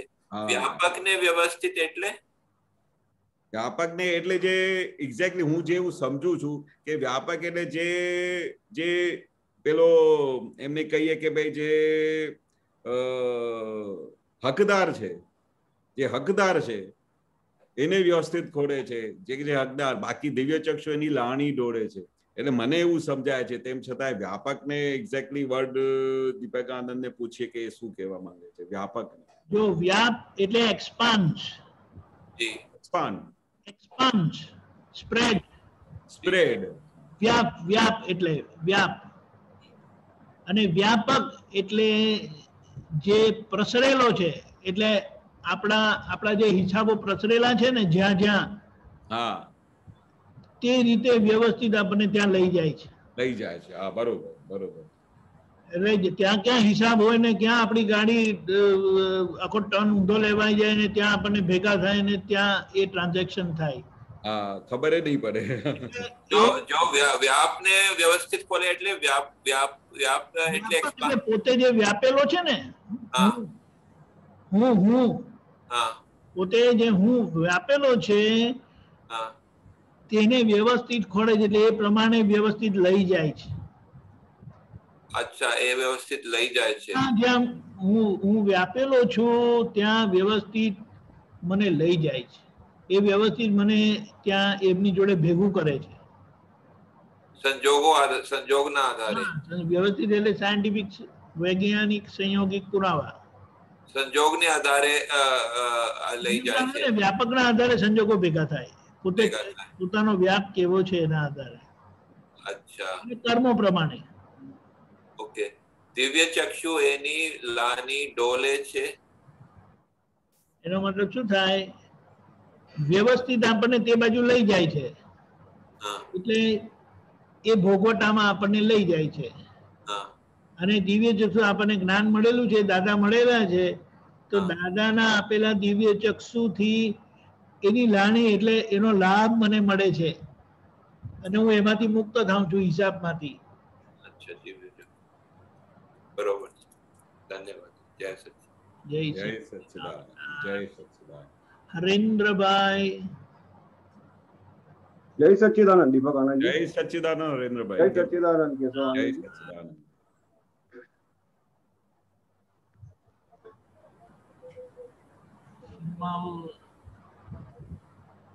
જય સચ્ચિદાનંદ કેશવાનંદજી. જય સચ્ચિદાનંદ. ઓકે, હવે દાદા ભગવાનની જોડે જે તમારો નિકટતમનો વ્યવહાર કેશવાનંદજી. હાજી. બરાબર. આમાં દાદા ભગવાન વારંવાર કહે છે કે મને અનુસરવાથી દાદા નહીં મળે, મારી આજ્ઞામાં અનુસરશો તો દાદા તમારી જોડે જ છે. હા, બરાબર. અને પાછું દાદા ભગવાન ચેતવણી ઉચ્ચારે છે કે મને પકડી નહીં રાખતા, એ તો બંધનમાં આવી જશે. બરોબર. મેં તમને રસ્તો બતાડી દીધો, આજ્ઞારૂપી આખો માર્ગ આપી દીધો, એને અનુસરીને આગળ નીકળી જજો. કારણ દાદા ભગવાન એવું કીધા છે કે બધા મહાત્માઓનો મોક્ષ થશે પછી અમે મોક્ષે જવાના છીએ. તો એ વિશે જે દાદા ભગવાનની જે વાત હતી થોડી વાત કરો.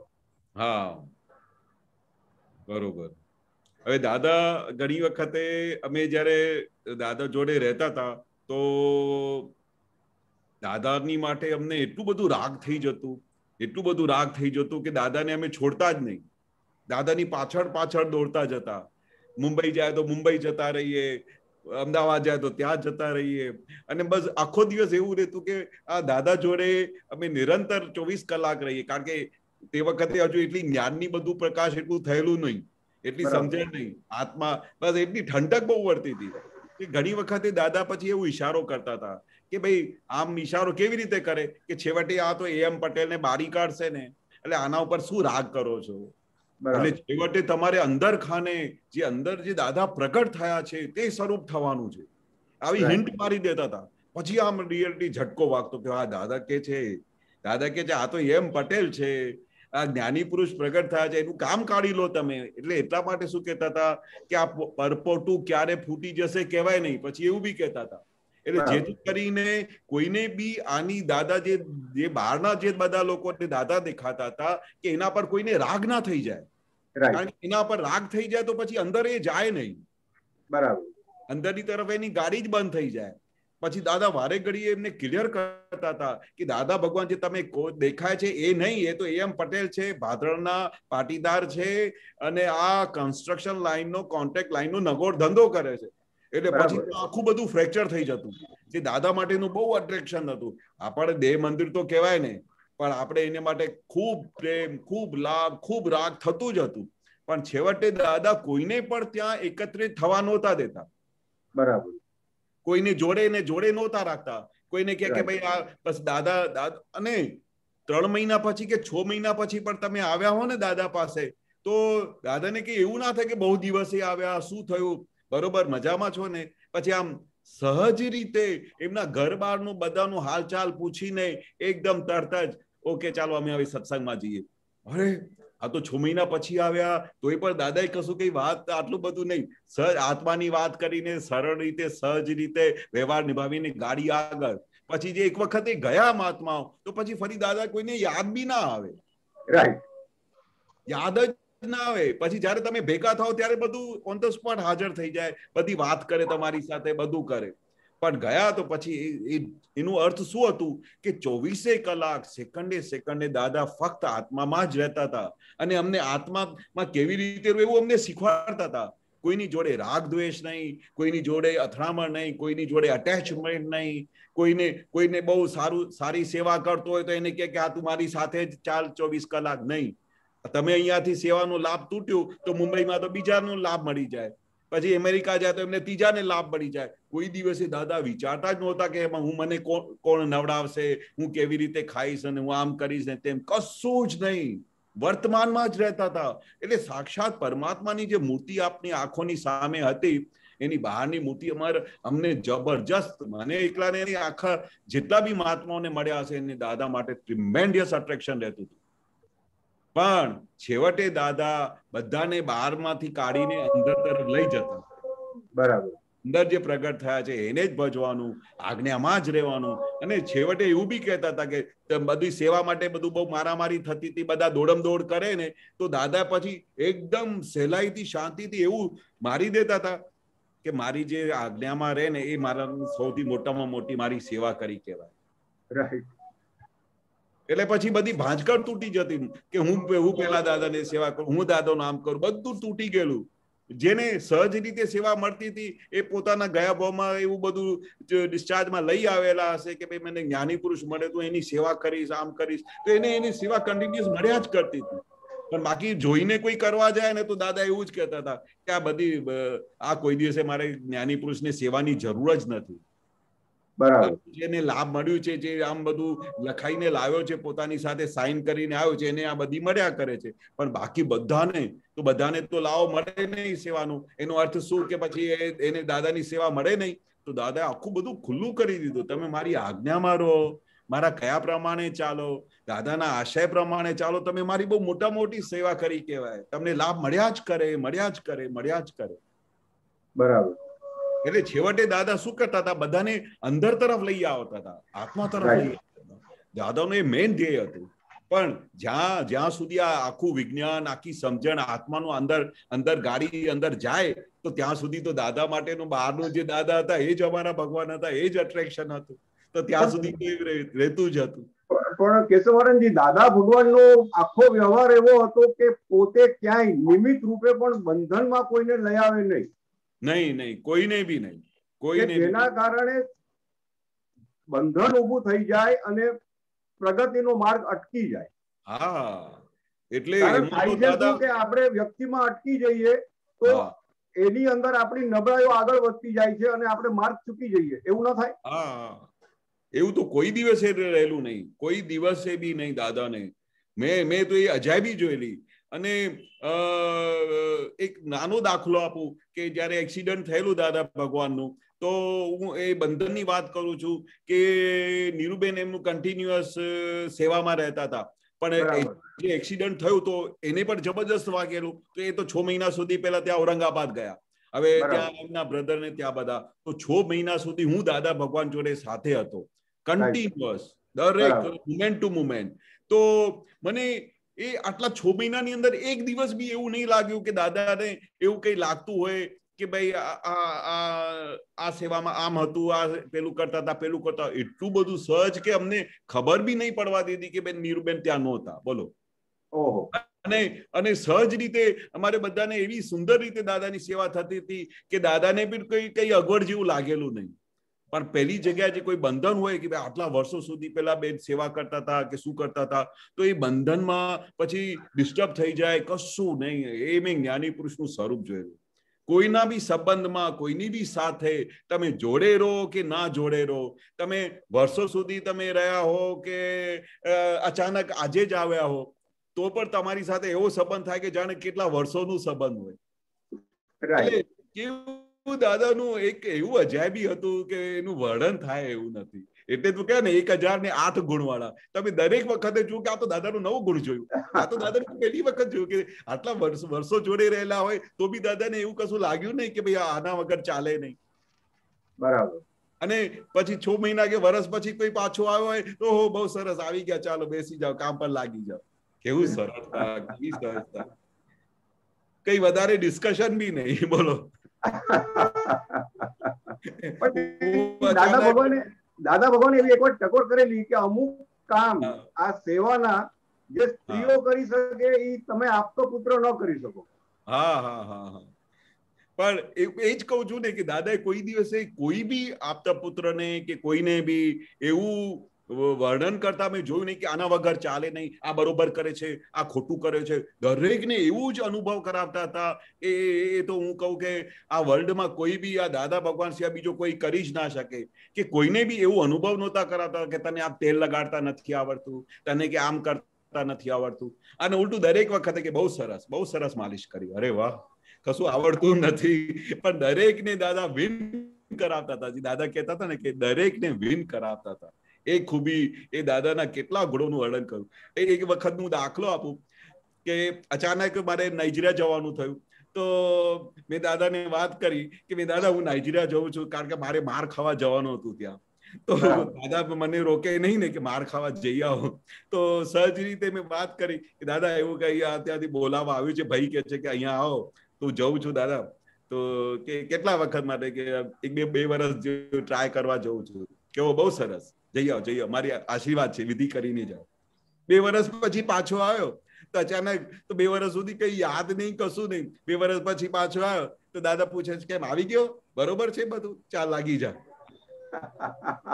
શા માટે ગયો, બહાર ખાઈને આવ્યો, શું ગયો, ભગવાનને કશું લેવા દેવા નહીં, સેવા કરતો તો શું કરતો હતો, શા માટે ગયો, ખોટું બહાર ખાવા ગયો, કશું નહીં.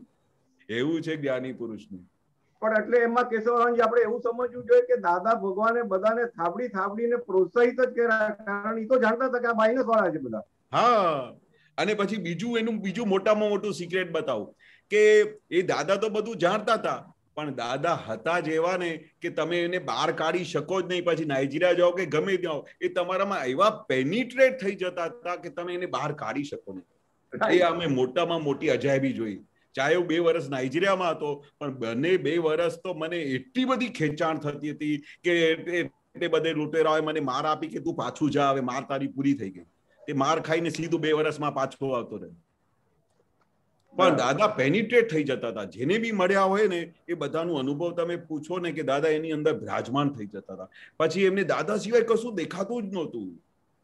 એટલું બધું દાદાનું એના મતે અંદર એ હતા જેવા જ્ઞાની પુરુષ ને. અને તમે હું વારે ઘડી કહું છું કે એ પરમાત્મા સ્વરૂપ, પોતે પરમાત્મા હતા. કે ભગવાન આપણી હાજરી હોય અને એનો અનુભવ થાય તો તમને બીજું શું જોઈએ? આખા બ્રહ્માંડનું બધું મળી ગયું ને, બધું મળી ગયું.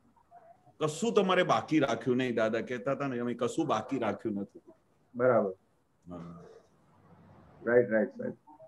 જય સચ્ચિદાનંદ. જય સચ્ચિદાનંદ. જય સચ્ચિદાનંદ. જય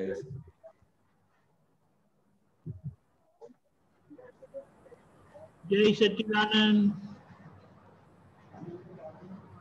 આ બધા બિલ બેન.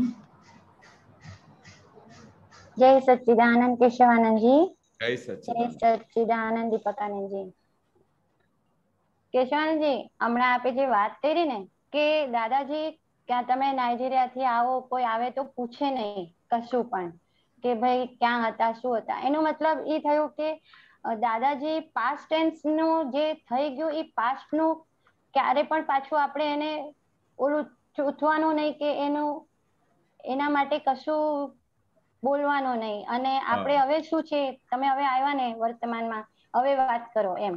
એટલે હવે આપણે એવી રીતે વ્યવહારમાં કેવી રીતે રહેવાનું કે હવે જે પાસ્ટ ટેન્સ હોય કે કોઈ આપણે જઈ આવ્યું હોય તો આપણે કેટલું બધું પૂછી લઈએ કે તમે ત્યાં ગયા હતા, શું કર્યું તું, ક્યાં ખાધા હતા, ભોજનશાળામાં જમ્યા હતા, હોટલમાં જમ્યા હતા.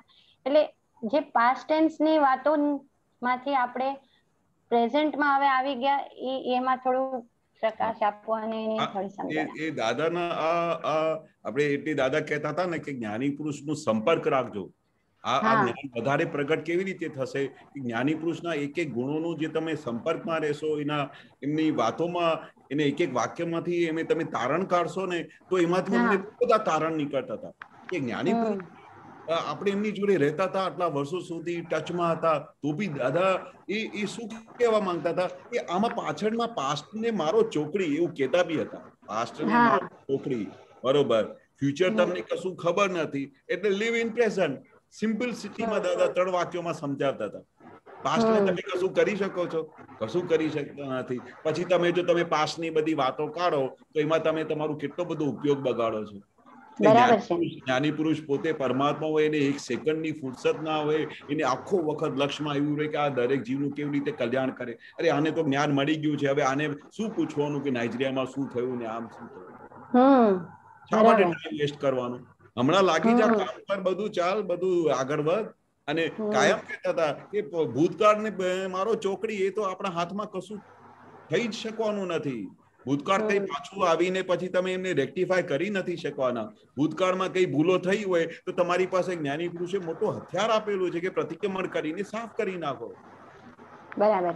પણ બાકી કશું થવાનું જ નથી. તમે ભૂતકાળમાં ગમે તેટલી છૂતાછૂત કરો, માથાકૂટ કરો, હા, ભૂતકાળમાંથી તારણ કાઢી લેવાનું કે ભૂતકાળમાં આવું થયેલું ને, તો હવે નેક્સ્ટ ટાઈમ આપણે એલર્ટ રહીશું. નથી તારણ કાઢવાનું છે આપણે ભૂતકાળમાં. ભૂતકાળમાં આવા બનાવ શું બન્યા કે ભાઈ આવા બનાવ બન્યા, એના લીધે માર ખાધી આપણે. એટલે પણ એમાં પછી છૂતાછૂત નહીં કરવાનું. આમ કર્યું હોત તો વધારે સારું થાત, આમ કર્યું તો વધારે સારું થાત, એ બી નહીં. અને પછી તમે જયારે ભૂતકાળની બધા લોકોની વાત બી પૂછો ને, તો તમે એના કરતા એમને પ્રેઝન્ટમાં બોલો ને.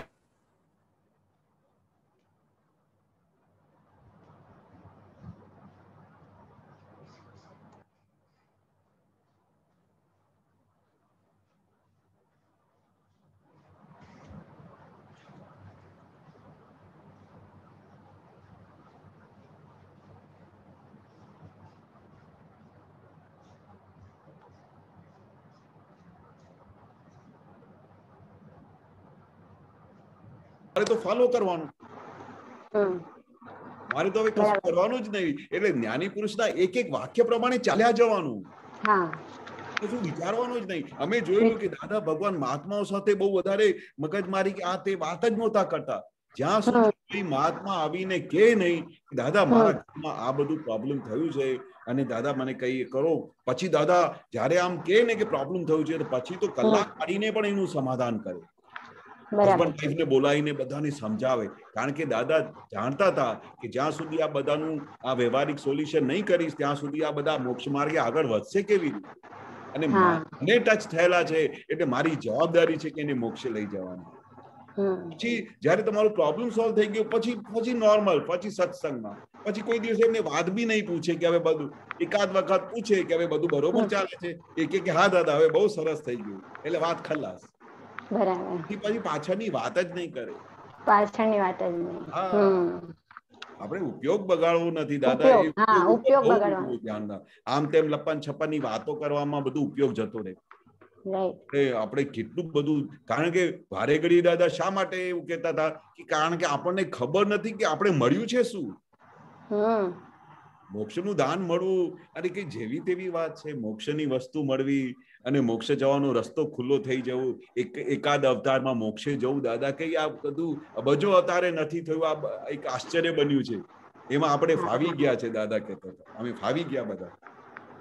બરાબર, આની કિંમત સમજવાની છે. અને આપણે જે કીધું ને કે ઉપયોગ બગડે આપણો, હવે ફોન પણ કોઈનો આવ્યો હોય તો આપણે એનું પાસ્ટ ટેન્સ પૂછીને શું મતલબ છે કે કાલે તમે શું કર્યું હતું, ત્યાં શું કર્યું હતું.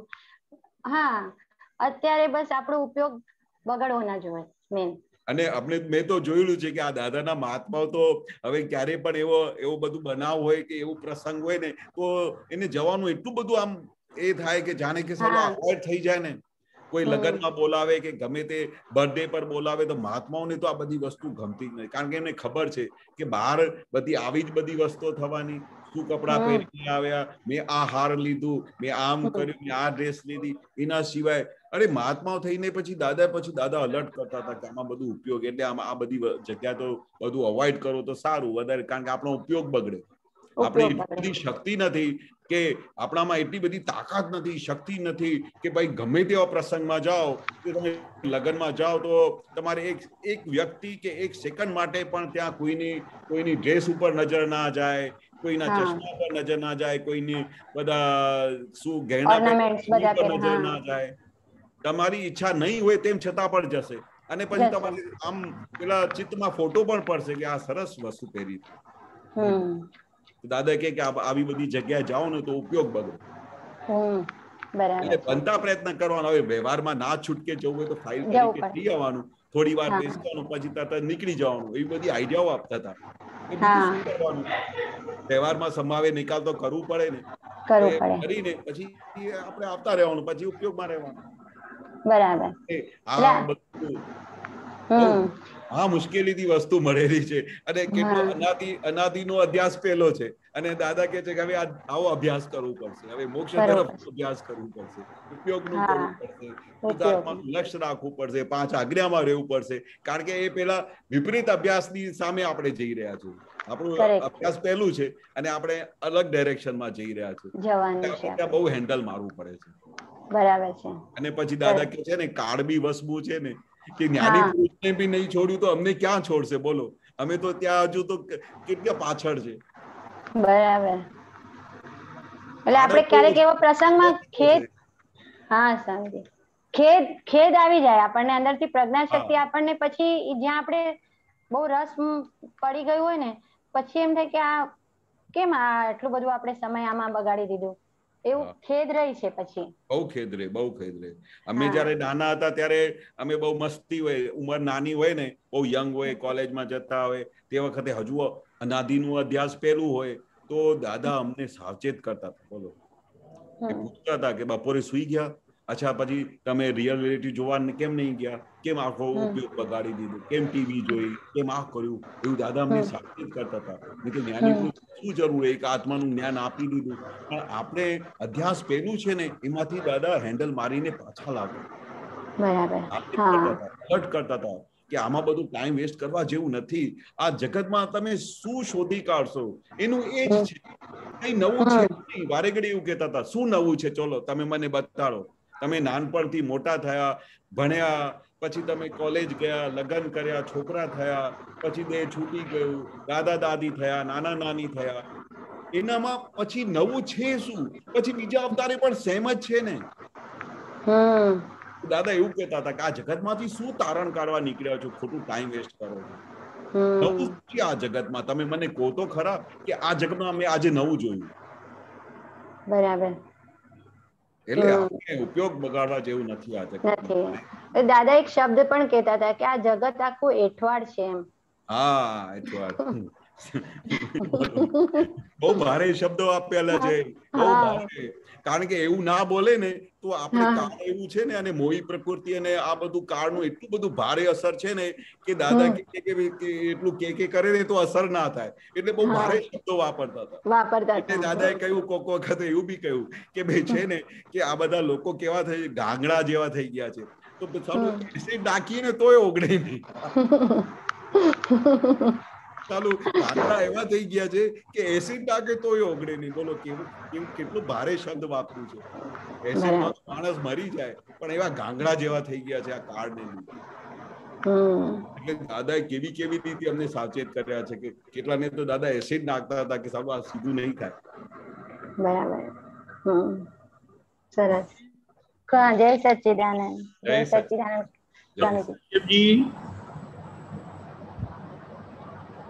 જી જય સચ્ચિદાનંદ. આપને એક દીપક આનંદજી મોકલ્યું ત્રિમંત્ર પર. કેશવાનંદજી, આપ મંત્ર ના કીધું ના કે મંત્ર આ વિઘ્ન દૂર કરવા માટે છે. આ અલગ અલગ મંત્ર વિઘ્ન પણ દૂર કરવા માટે છે. નવકાર મંત્ર અને વાસુદેવ માટે મંત્ર અને શિવજી માટે મંત્ર. તો આ બરોબર છે? આ એકલા પણ કોઈ પણ મંત્ર હોય તો વિઘ્ન દૂર કરે? ના, એ દાદા ખાસ કહેતા હતા આ મંત્ર જ્યાં સુધી એકલો હતો ને ત્યાં સુધી કામ નહોતું કરતું. આ જયારે દાદાએ ભેગું કર્યું ને ત્યારે હવે બહુ સરસ કામ કરે છે, અને આ જ્ઞાની પુરુષ સિવાય કોઈ કરી શક્યા નહીં આખા બ્રહ્માંડમાં. આ દાદાએ આખું રહસ્ય જાણ્યું. નવકાર મંત્રમાં અમે બોલીએ ના કે આ સપાવક નાશનો, આ નવકાર મંત્ર પણ માં લખ્યા છે ને, બોલે છે ના કે આ નવકાર મંત્ર, કેવલ નવકાર મંત્ર આ સબ પાપના નાશ કરે છે. તો આ એકલા કરે છે ના?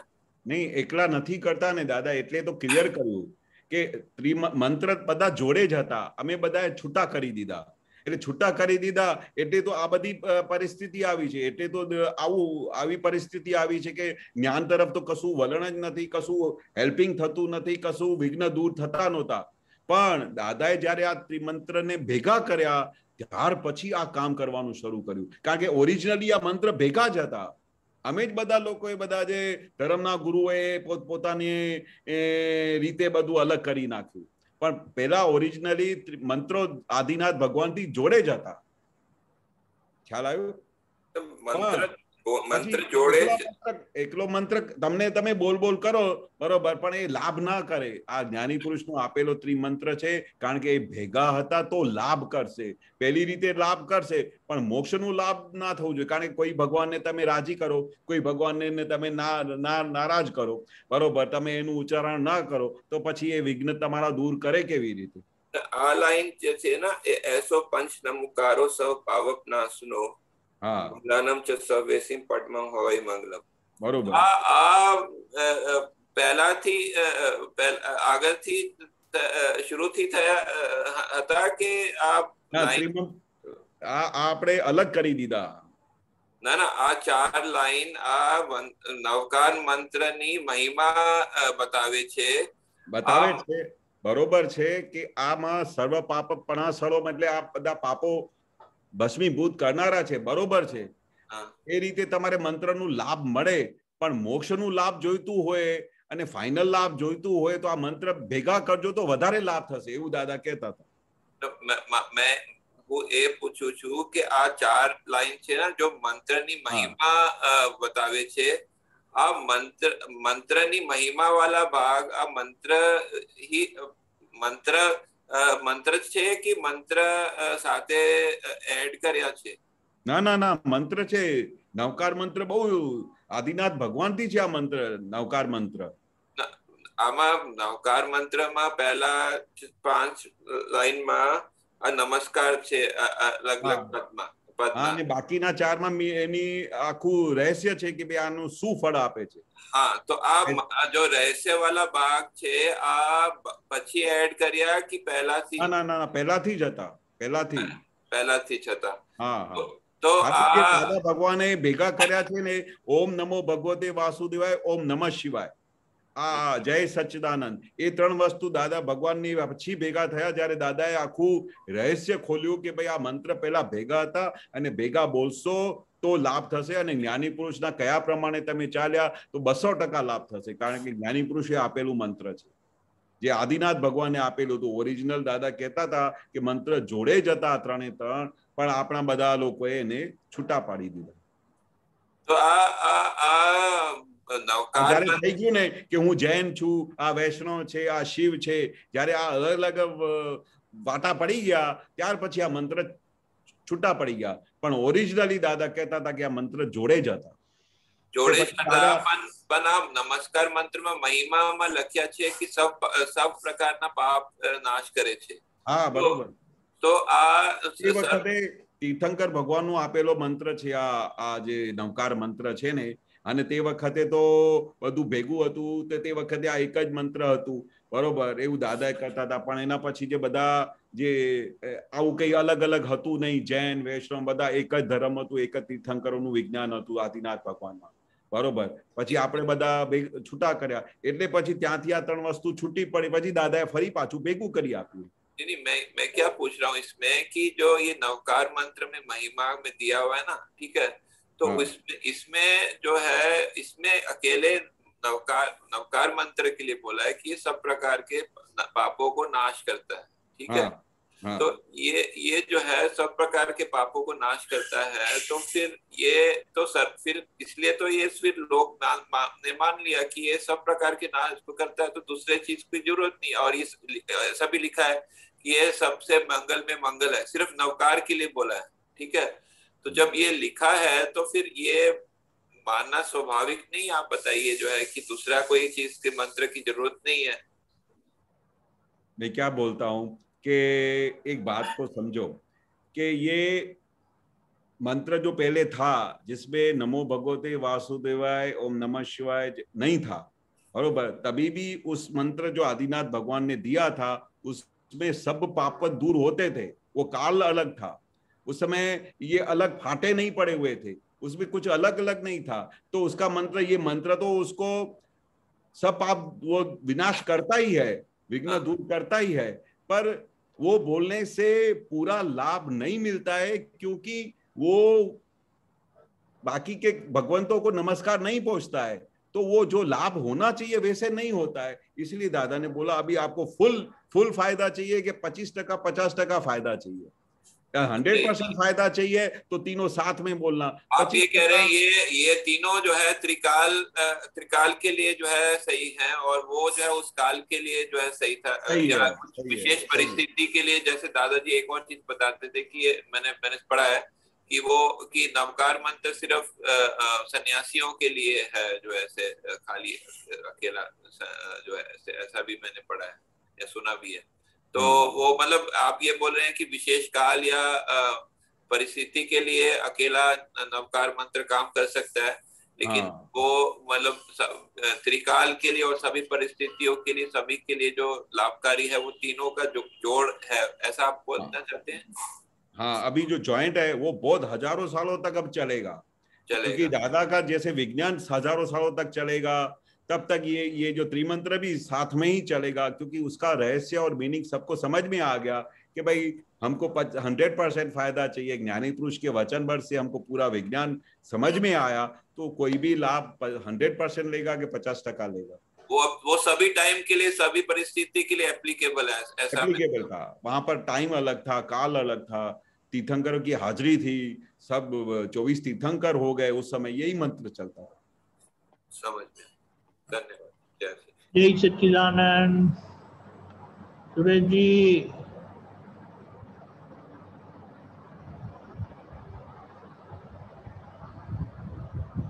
जी, अनम्यूट करिए।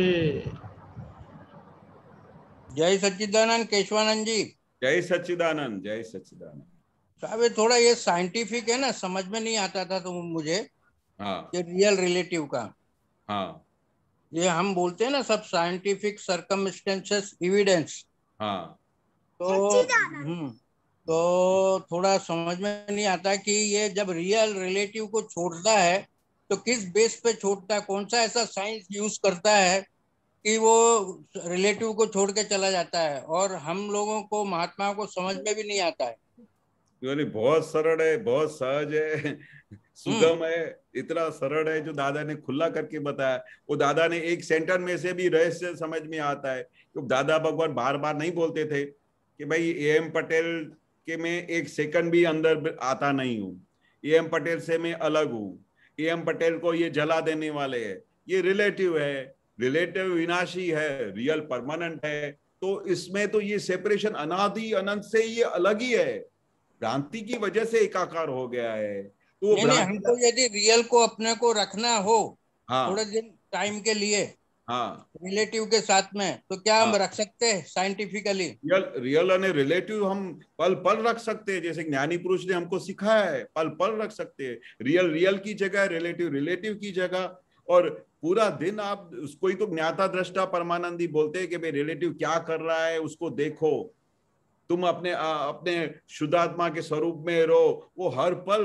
क्योंकि ये जब तक ये दोनों साथ में है, जब तक केवल ज्ञान हो गया हम मोक्ष में नहीं जाते, तब तक रियल रिलेटिव साथ में ही रहने वाला है।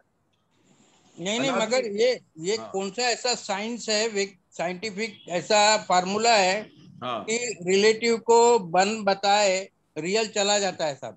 वो तो ज्ञानी पुरुष के सिवा ये कोई डिमार्केशन ऑफ लाइन कोई कर ही नहीं सकता है। उन्होंने करके दिया ना, एकदम बड़ा हथौड़ा मार दिया ना आप विज्ञान का। मालूम नहीं पड़ता नहीं, कब महात्माओं से निकल जाता है और कौन से साइंटिफिक फार्मूला से जाता है, पता ही नहीं पड़ता है कि रियल कब चला गया।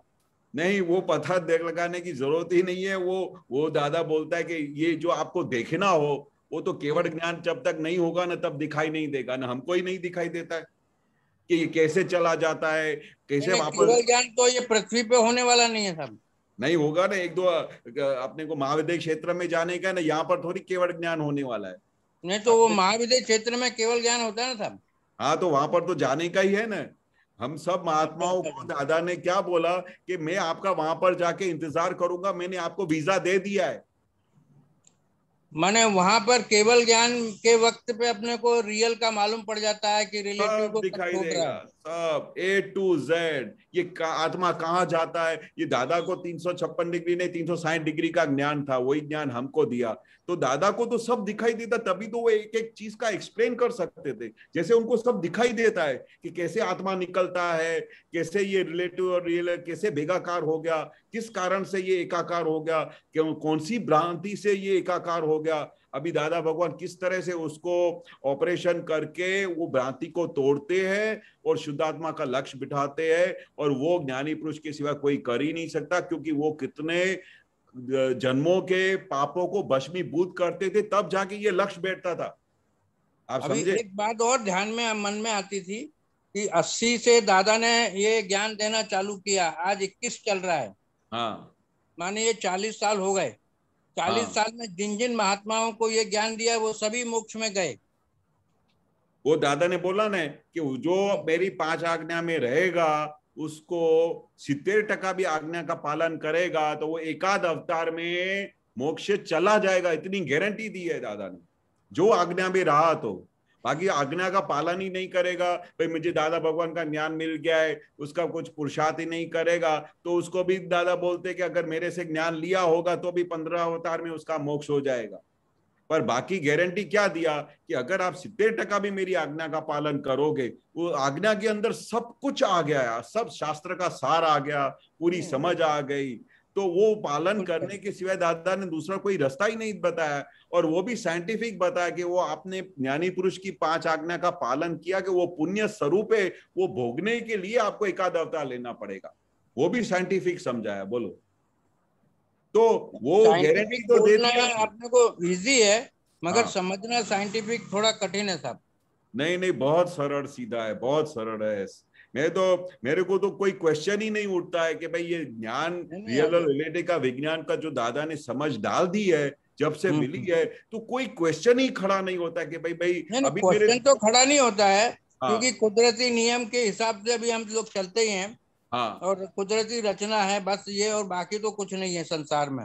हाँ नहीं, पर आखा दिन समाधि रहता है, एकदम आनंद रहता है।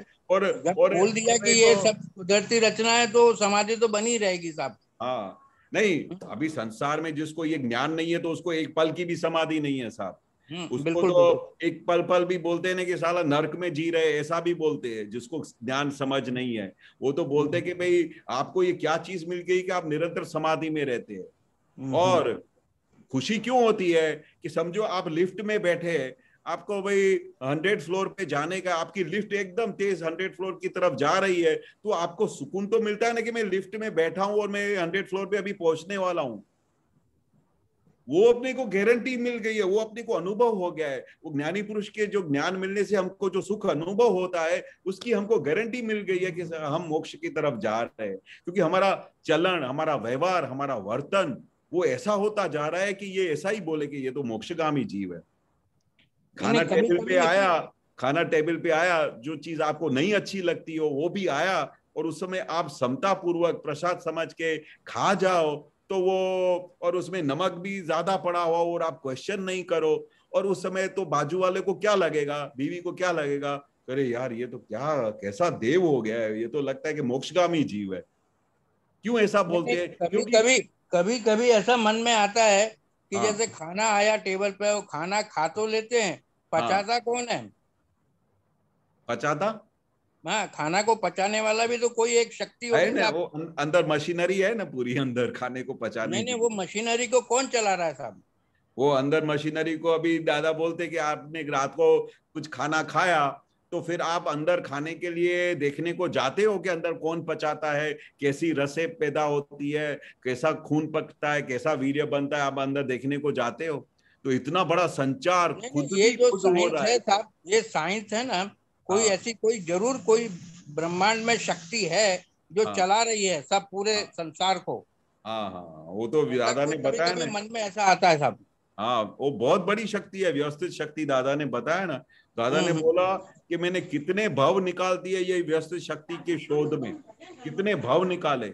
अभी जब वो दादा बोलते थे तो हमको रियली ऐसा लगता था कि दादा सही बोले, ये व्यवस्थित का ज्ञान अगर समझ में आ जाए ना तो कोई क्वेश्चन ही नहीं हो इस धरती पे, कोई क्वेश्चन नहीं हो, कोई दुविधा नहीं हो, किसी के साथ अथड़ामण नहीं हो, किसी के साथ क्वेश्चन नहीं हो, आखा दिन सहज रीते चलता रहे और सबको ऐसा लगे कि मेरे घर में तो स्वर्ग है। हर किसी को ऐसा लगे अगर ये व्यवस्थित का ज्ञान समझ में आ जाए। क्योंकि ये अवस्था व्यवस्था है ना, समझना थोड़ा मुश्किल सा लगता है कभी कभी। नहीं, वो दादा ने बहुत सरलता से सिखा दिया है। अभी इसमें आप बताओ कि भाई आप व्यवस्थित का ज्ञान भी दादा ने तो बहुत बड़ा डेप्थ में दिया है, पर एक सिंप्लिसिटी में भी दादा के एक वाक्य में भी समाधान है, भोगवे उसकी भूल, जो भोगता है उसकी भूल है। तो इतना बड़ा रहस्य है इसमें, क्या साइंस है बोलो। चलो साहब, जय सच्चिदानंद। जय सच्चिदानंद। जय सच्चिदानंद। સમય થયો છે, આ ત્રિમંત્ર બોલાવજો. તે પહેલા ભરતભાઈ. જય સચ્ચિદાનંદ. જય સચ્ચિદાનંદ. આજે લૌકિકમાં ફ્રેન્ડશિપ ડે છે, ફ્રેન્ડશિપ ડે ઇન્ટરનેશનલ. તો આપણા માટે દાદા ભગવાન સિવાય ટોપમાં ટોપ દોસ્ત કોઈ નથી. એના માટેનું આ એક બહુ જૂનું જ પદ છે.